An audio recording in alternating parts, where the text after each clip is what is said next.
Penguin Random House Audio presents A House Restored, The Tragedies and Triumphs of Saving a New England Colonial by Mccolgan.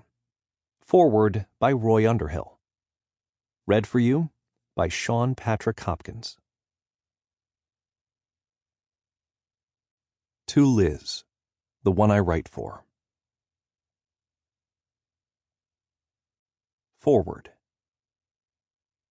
Architecture is frozen music. Johann von Goethe. According to Mccolgan, in a New England winter, colonial architecture is frozen pipes. And, may I add, all the joy that goes with that. Who wouldn't prefer snaking through an icy crawl space under an ancient kitchen floor, towing ribbons of heating tape to defrost the pipes, rather than sitting in yet another meeting?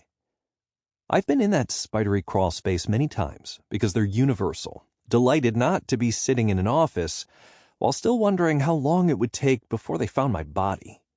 But that doesn't matter. It's our house now, with all its drafts, rattles, creaks, and bug-eaten timbers, and the work ahead will make it our home. An ensemble of workers wielding trowels, axes, planes, and hammers first played the frozen music of the colonial-era Loring House, the subject of this adventure. Mccolgan, new owner of this old house, faces a choice as he tackles the restoration. Should he take the easy path and inject modern methods and materials into the piece, striking the inevitable false notes? Or was it possible in these times to get the band back together and play the old music on the original instruments? Fortunately for us, Mccolgan chose to honor the old hand ways and sought guidance from the living masters of these timeless trades of the building arts. It's the hero's journey, played out in fieldstone and oak. Mccolgan's teachers are legends, aristocrats with calloused hands. Top timber framer Michael Burry shows the ways of the mortise and tenon. Olivia Moreland of the Worshipful Company of Plasterers places a trowel in Lee's hands and sends him in search of the elusive Fabio, keeper of lime and goat hair. Through the squint of blacksmiths, Mccolgan learns to read the glow of wrought iron in the eye of the fire. He tames the mighty dry stone and learns to knife window putty to weatherproof perfection. Each master imparts a gift to aid our hero in his quest. Even with all this help, Mccolgan's preparation for the challenge began long before confronting the jabberwock of the Loring House. At every turn, we see the power of an adventurous childhood, a confident self-reliance imbued from a time when no one said, "You can't do that." Can I build that treehouse? Can I make this powder explode? Can I make this light come on? Yes, I can. The adventurous spirit starts young and lasts a lifetime. Broadaxe, limestone, all of it seems very old, but it will carry on well after our passage of petroleum and plastic has ended. Mccolgan's materials are organic. His wooden windows, so excellently glazed, what a proper word for puttying glass into place, will never choke a sea turtle with broken down vinyl bits. His hewn oak beams will sequester carbon for centuries. He himself has grown stronger and his world saner. Even if all this axe-wielding and stone-rolling represent just spiritual redemption by ancestral tokens, folks, it's just what we need. As master housewright at Colonial Williamsburg, I studied the surviving evidence, documents, buildings, tools, and worked to replicate historical building techniques as well as the missing buildings in town.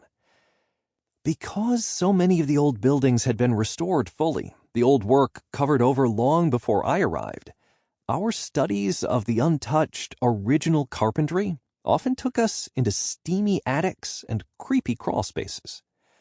But the clues were there, grace notes in the old beams and bricks, places where a diamond-shaped depression made by 4 chisel cuts preceded old auger bits because they had no lead screws at that time. Mysterious cross-hatchings atop a timber, finally revealed themselves as the places where the long-ago carpenter sat and pointed his pegs to lock the joints into place. Slowly, the truth of the system, the harmonious whole, resonated as we brought each note from the past into the present, sounding it on the broad axe, the tucking trowel, the putty knife, and the final grind of a settling fieldstone. We can learn to play the old music, but sometimes we shouldn't. In Williamsburg, we seldom participated in restoring the old buildings. Just as when conserving a valuable painting, the ethic is not to use old materials to make undetectable repairs because future investigators might mistake your replacement work for the original. A bit of vanity assumes that your work is that good. But worse than confusing the evidence is destroying it. Repointing a weathered brick wall must be undertaken with the old soft lime mortar because modern hard cement will cause the old bricks' faces to spall away quickly. So what to do?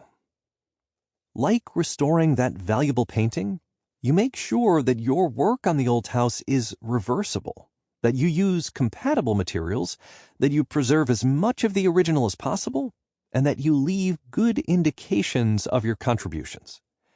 You place a coin from the year of your work down in a mortise. You scratch a date in a corner of the plaster. Better yet, you write a book about it.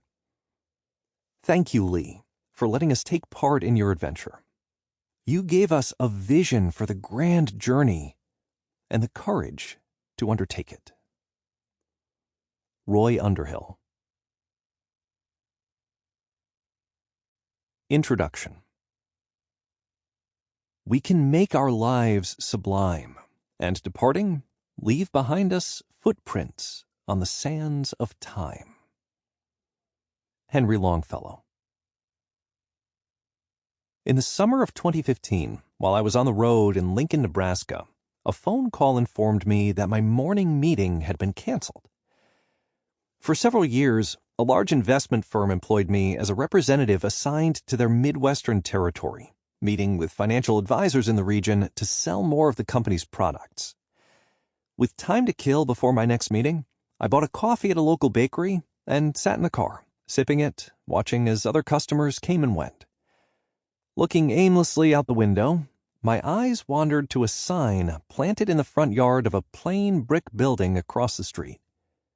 Open house, sand mandala viewing, all are welcome.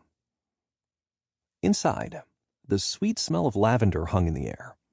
A man wearing a button-down shirt tucked into a pair of khakis greeted me. "Come on in," he whispered, handing me a pamphlet. "Sit anywhere you like."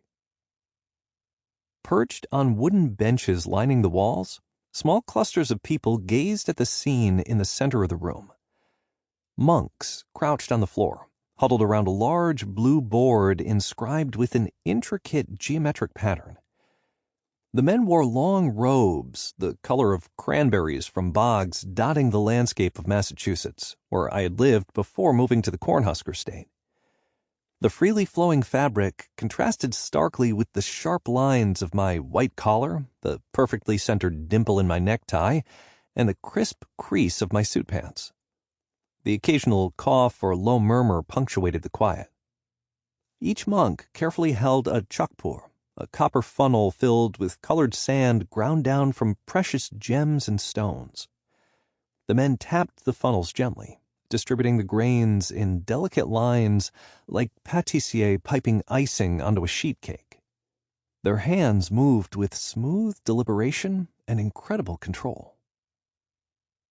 Reading the pamphlet, which my own hands had been gripping tightly, the paper now creased, revealed that these Buddhist monks had traveled from Tibet to demonstrate the ancient art of mandalas, spreading their philosophy across the globe.